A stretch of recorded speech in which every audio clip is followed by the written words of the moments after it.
This is Pastor Arik, and you're listening to The Clergy Corner.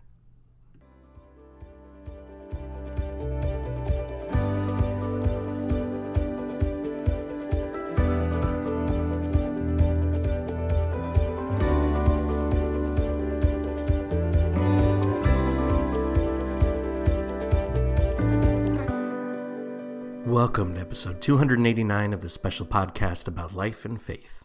I'm your host, Eric Borstad, the pastor of Ankeny United Church in Ankeny, Iowa, and it is my hope that this will be a time of reflection, healing, and wholeness for you. Well, welcome back, everyone. After being sick for a few weeks and then having to readjust to the fall schedule with my boys now both going to school, it has been a whirlwind in my life lately. However, I'm now back in the swing of things, and I look forward to trying to keep this consistent every week going forward. As I mentioned this week, this school year sort of officially kicks off, and my eldest has already been going to second grade now for a week, but as of this week, my youngest is officially starting his half-day pre-K program for the first time. Sort of a big moment for us, having both boys now officially in the school system. So this week, I've been thinking a lot about the school system and education in general and its importance in our lives. And that's what I want to share with you today. And maybe more specifically, the importance of Christian education. Because not only are we kicking off sort of the pre-K program, but also, as of this upcoming Sunday, we're kicking off our Sunday school programming as well. And there's been a lot of work that has been done behind the scenes to ensure that all of our kids at the church will have an incredible and supportive and encouraging year in our Sunday school programming. You see, I've always believed that Christian education is the gift that we give as a church that continues to go on giving. The things that we learn, the lessons that remain with us, help us to decide the type of lives that we want to live and the people we ultimately want to become. Whether it's the lessons we learn in Sunday school as children or the things that we keep learning as we grow older through Bible study, through adult programming, continuing to learn and grow in faith is one of the essential tasks that we have been given as Christians. To be sure, when I look back on my own life, my own faith journey, I see how fundamentally important Christian education was for me. I have incredibly fond memories of our weekly youth night at the church that included our children's choir on Wednesday evenings, lock-in sleepovers at the church, mission activities at the local Animal Rescue League, and developing friendships with not just the other kids at the church, but with the adults as well. In fact, some of the most meaningful relationships in my life came from that time when I was growing up in the church. I think about how I got to know Dave Sheridan, who would end up becoming my confirmation mentor as I went through the confirmation program. He worked with me when I was in Boy Scouts, helping me with my God and Me, God and Family, and God and Country awards. And again, the time I spent with him in confirmation cannot be understated. He helped me articulate what it was I believed at a time when I was struggling to find the right words to say. And many of you met him at my installation service. He was the one that went on to seminary, became a pastor himself, and helped install me at this church. He sort of became a second father figure for me in my life, as I found someone as an angsty teenager that I could go to with my worries and struggles when I needed some outside perspective. Or again, thinking about the importance of education, I think back to my time that I spent as a member of the Iowa Youth Conference, when we would go to a different church each month to have a lock-in and plan events on a larger statewide scale for other churches and other youth in the UCC. There I met friends that helped me become who I am today and helped instill within me that UCC identity that remains as important to me now as it was as I was growing up. It was even on one of those conference youth trips to the General Synod in Atlanta, Georgia, that I heard the calling to become a pastor. So yeah, it's fair to say that Christian education has been an incredibly important part of my life and my faith journey. But perhaps even more important was that through our Christian education programming, I learned that the church could be a second home for me.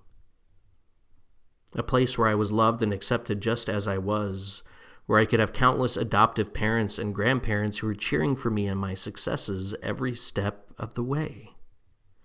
I mean, where else do we have that growing up? If we're lucky, we have it in our own home or in our grandparents' homes, but where else? Where could we go and walk in the doors knowing that we will be loved and treasured without question? I spent so much time at the church during the course of the week that it became a second home, and the people in that church became a second family.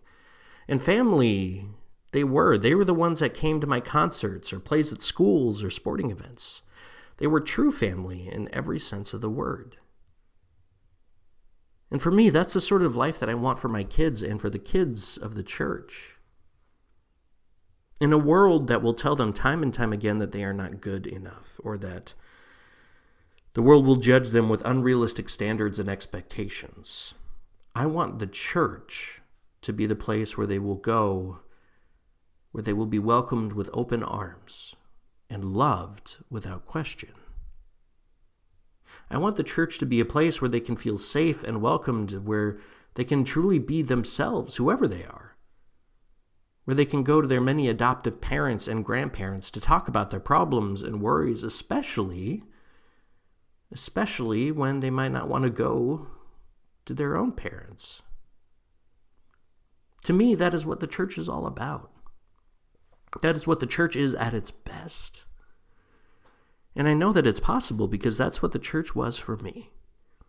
Yes, times are different now, and it's harder than ever to get kids and teenagers to set aside time for the church, especially in the midst of their busy lives and hectic schedules. But the church can provide acceptance and unconditional love in a way that nothing else in our lives really can.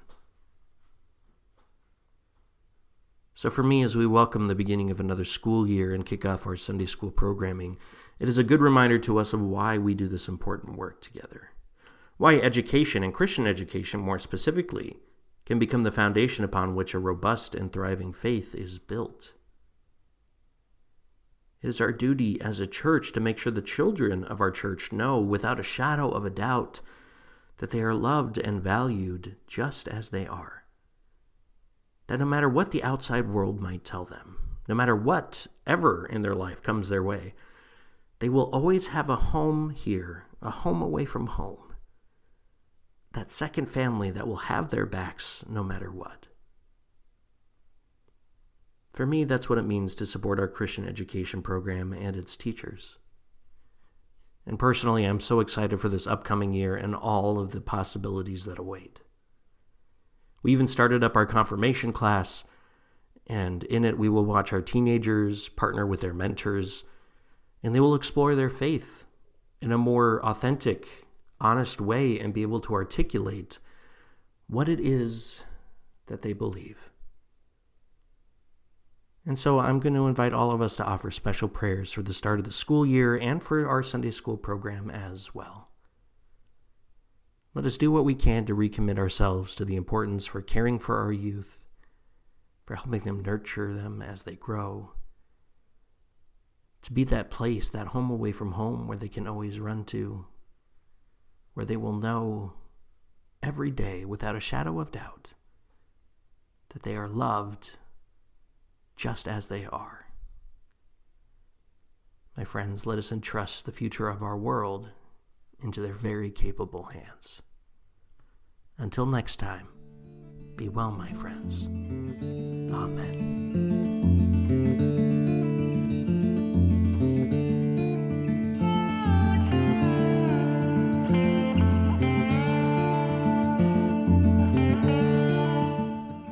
Thanks once again for listening. If you want to learn more about Ankeny UCC, go to ankenyucc.org. And if you want to write in a show suggestion or have any comments, you can send those emails to clergycornerpodcast@gmail.com.